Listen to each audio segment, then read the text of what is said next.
الفاتحة.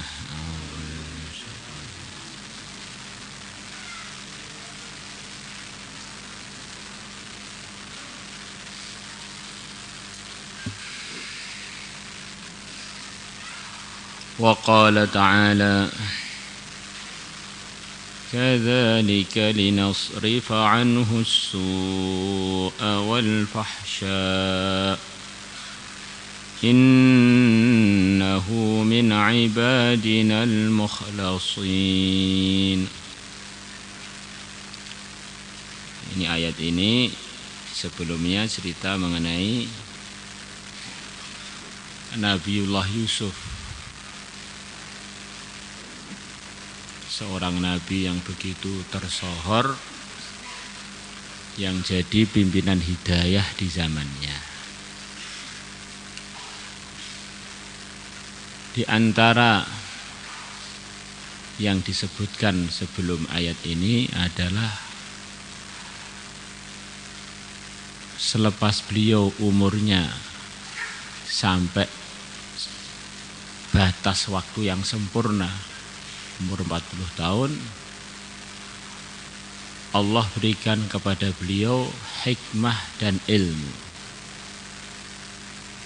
Dan ini Allah akan berikan kepada semua orang-orang yang punya sifat ihsan. Walamma balagha ashuddahu atainahu hukman wa ilma wa kadzalika najzil muhsinin.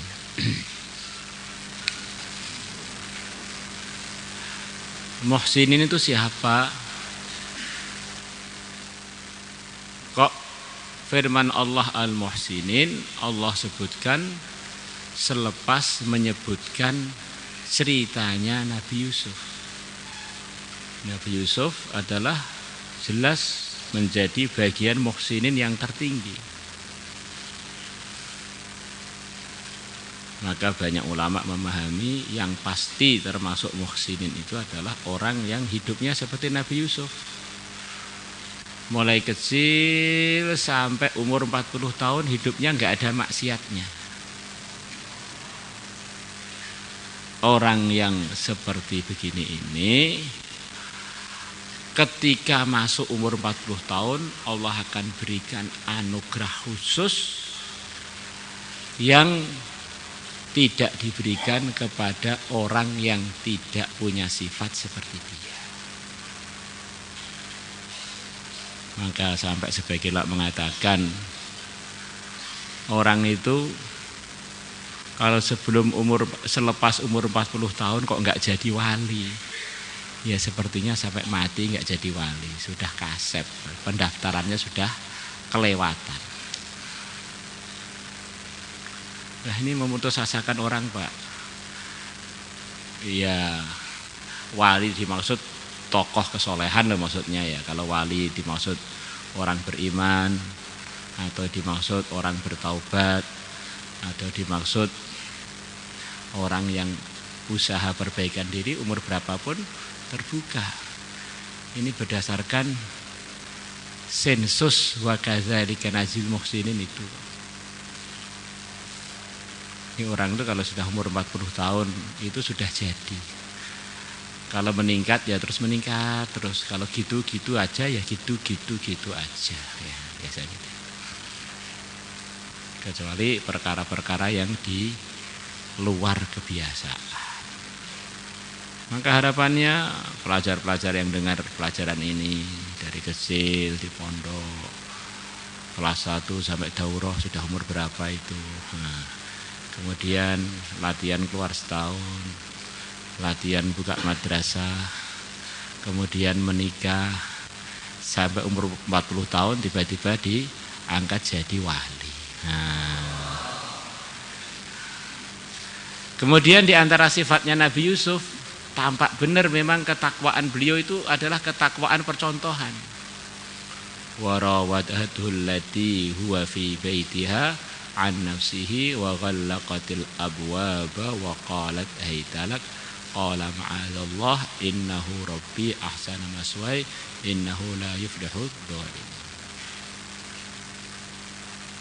Di antara sifatnya Nabi Yusuf yang diceritakan, digoda wanita tercantik.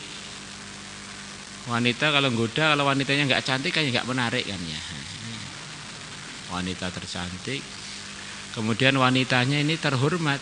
Andaikan dia ini buat macam-macam nggak ada yang berani ngurus.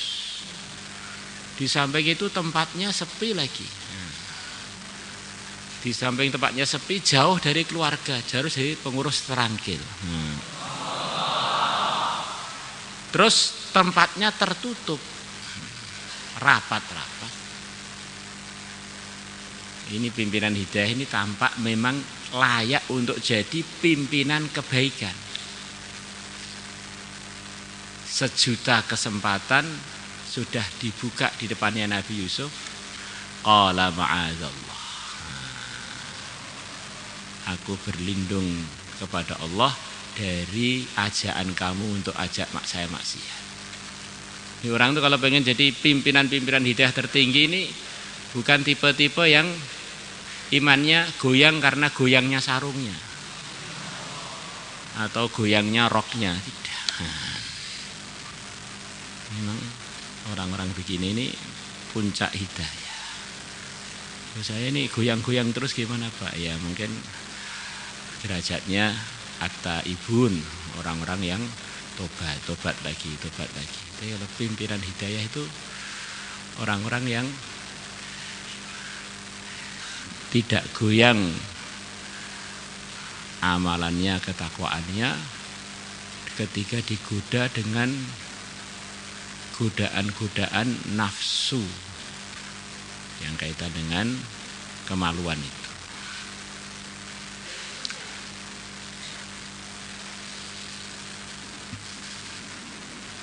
Kadzalika begitulah linasrifa anhu su'a wal fahsya. Aku menjauhkan dari Yusuf as-su'a, keburukan, wal fahsya, dan perkara yang menjijikkan. Ini di antara maksudnya al fahsya di sini adalah ajaannya Zulaikha untuk selingkuh. Innahu, sesungguhnya Yusuf, min ibadinal mukhlasin, adalah termasuk hamba-hambaku yang dimurnikan. Kalau mukhlis orang yang memurnikan, orang ikhlas. Kalau mukhlas orang yang diikhlaskan, orang yang dipilih oleh Allah untuk punya sifat ikhlas. Kata para ulama, mukhlas dengan mukhlis itu tinggian mukhlas.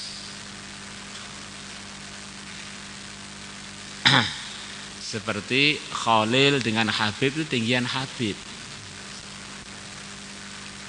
Kalau Khalil itu mencintai Allah, kalau Habib itu dicintai Allah.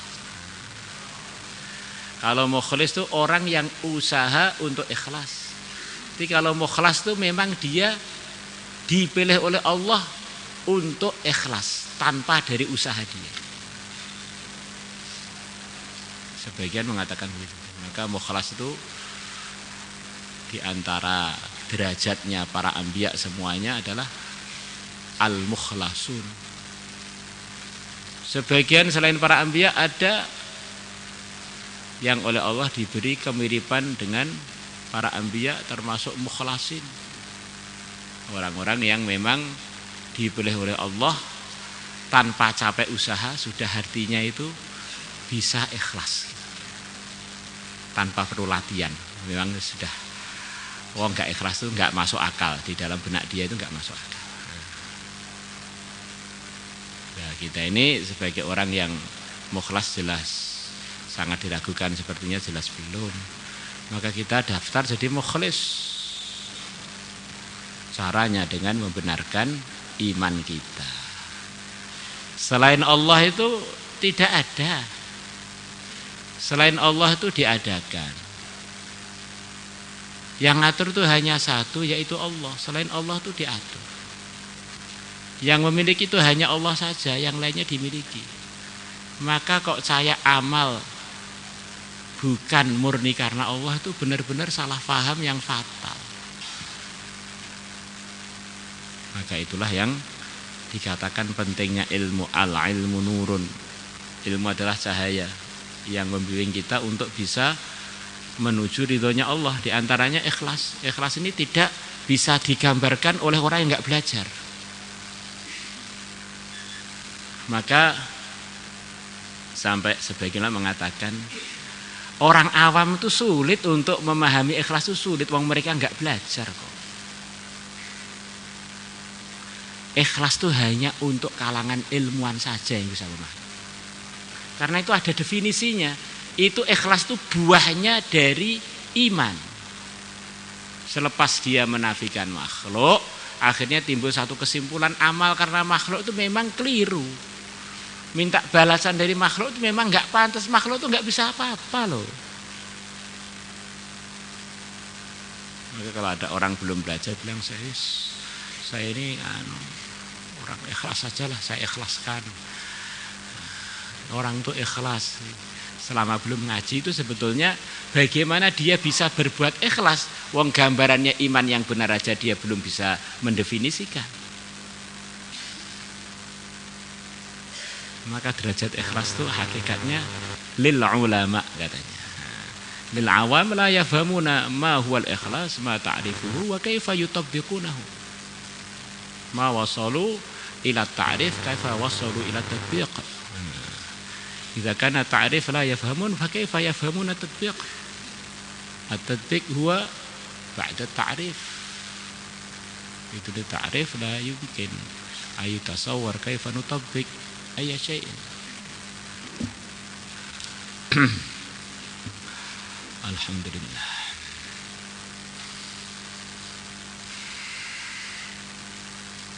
Wa kharraja, dan telah meriwayatkan Al-Baihaqi, Imam Baihaqi,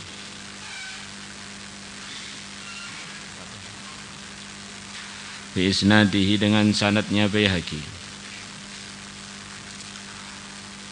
an Thauban, dari Thauban radhiyallahu anhu qala, Thauban mengatakan, sami'tu, aku telah mendengar Rasulullah sallallahu alaihi wasallam yaqulu, beliau bersabda, tuba, keberuntungan, lil mukhlisin, untuk orang-orang yang ikhlas. Di antara artinya tuba itu adalah satu anugerah yang Allah berikan kepada orang iman, termasuk orang-orang iman yang ikhlas. Itu adalah nama sebuah pohon yang dari pohon itu keluar segala macam yang kita inginkan di surga. Di pohon tuba. Alladzina amanu wa amilus solihati tuba lahum. Orang-orang beriman dan amal soleh, Allah telah siapkan untuk mereka pohon tuba. Mau minta kendaraan akan keluar dari situ, minta pakaian keluar dari situ, minta bidadari keluar dari situ. Masya Allah. Jadi kalau sudah mendapatkan tuba ini sudah, apa hajat kamu kelakon. Minta ganteng langsung ganteng. Dulu di dunia enggak laku, minta istri langsung datang. Masya Allah. Dulu di dunia belum sempat punya pasangan yang halal di sana, wah, sak mau kamu akan diberikan. Syaratnya diantaranya ikhlas. Seperti dikatakan kemarin, orang tuh enggak ikhlas itu bukan sekedar amalnya enggak diterima. Orang enggak ikhlas itu berdosa. Orang enggak ikhlas itu berdosa. Maka ada 3 orang dalam puncak amal, tapi tidak karena Allah. Ilmuwan, ahli korban harta, kemudian pejuang sampai puncaknya tiga-tiganya dipersilahkan ke neraka karena maksud dari kebaikan yang mereka kerjakan sampai maksimal itu bukan ridhonya Allah, adalah pengennya pujiannya makhluk saja. Maka hati-hati. Ulaika mereka para mukhlisin masabihul huda, adalah lampu-lampu hidayah.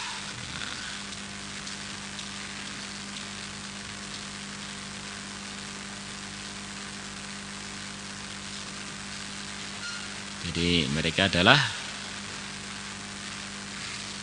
lampu-lampu hidayah. Ini semacam kiasan, beliau-beliau adalah pembawa-pembawa hidayah, pembawa-pembawa kebenaran. Kalau kita ikut mendekat, ikut mereka, kita pun akan dapat penerangan hidayah. Sebagaimana kalau kita mendekat kepada lampu, maka kita akan dapat terangnya. Mereka adalah lampu hidayah. Tanjali akan menjauh anhum dari beliau-beliaunya kullu fitnatin dolma, segala fitnah yang gelap. Fitnah itu diantara artinya adalah ujian. Ujian-ujian yang gelap itu akan tersingkap, akan menjauh dari orang-orang ikhlas. Menghadapi macam-macam ujian, tetap saja sikap-sikapnya di dalam kebenaran. Dunia memang tempat ujian. Biar kita ini dalam ujian selamat, maka ikhlaskanlah hati kita. Dan ikhlas itu buah dari iman yang benar. Ikhlas adalah buah dari iman yang benar. Tanpa ada iman yang benar, murni untuk siapa dan karena siapa, itu nggak kebayang. Maka orang nggak beriman itu nggak bisa bayangkan ikhlas itu, nggak bisa. Wong mereka ini nggak beriman loh. Beriman itu untuk kalangan orang-orang khusus. Ikhlas itu adalah kalangan orang khusus di kalangan orang-orang beriman. Selepas imannya mantap, nanti ada gambaran keikhlasan. Tanpa imannya mantap, keikhlasan itu juga perasaan mereka berat untuk dikerjakan. Kalau orang imannya mantap, loh kok enggak ikhlas tuh kan, ya berarti saya ini memang belum benar iman saya. Jadi orang kalau imannya mantap, akhirnya justru kebalik. Di dalam benak dia mustahil saya berbuat sesuatu bukan karena Allah, selain Allah tuh enggak ada loh. Tetapi kalau imannya belum mantap, lah gimana nanti tetangga, lah gimana ini, pertimbangannya itu bukan Allah lagi, makhluk ini menunjukkan imannya belum mancep, itu goyang-goyang. Maka orang iman tuh sepertinya bareng-bareng dengan temannya, makannya, minumnya, tertawa-tawa. Tetapi karena imannya itu mantep, begitu ada masalah ini tampak bedanya. Temannya imannya nggak mantep, goyang nggak karu-karuan. Yang mantep menghadapi macam-macam ujian itu dengan langkah yang mantap, tanpa ada keraguan di dalam meneruskan kebenaran yang telah dia imani. Maulaya salli wa sallim daiman abada ala habibika khairil khalqi kullihim wal habibul ladzi turja syafa'atuhu.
اللهم صل على سيدنا محمد وعلى آل سيدنا محمد كما صليت على سيدنا إبراهيم وعلى آل سيدنا إبراهيم في العالمين إنك حميد مجيد. اللهم انصر الإسلام والمسلمين وأذل الشرك والمشركين ودمر أعداء الدين. اللهم انصر إخواننا المظلومين في كل مكان. اللهم انصر إخواننا المظلومين في فلسطين. اللهم انصرهم نصرا عزيزا. اللهم افتح لهم فتحا قريبا مبينا. اللهم أيدهم بتأييد من عندك. اللهم اجعل لهم من كل ضيق فرجا ومخرجا. اللهم اجعل لهم من كل ضيق فرجا ومخرجا. اللهم اكفهم أعداءهم بما شئت كيف شئت إنك على ما تشاء قدير.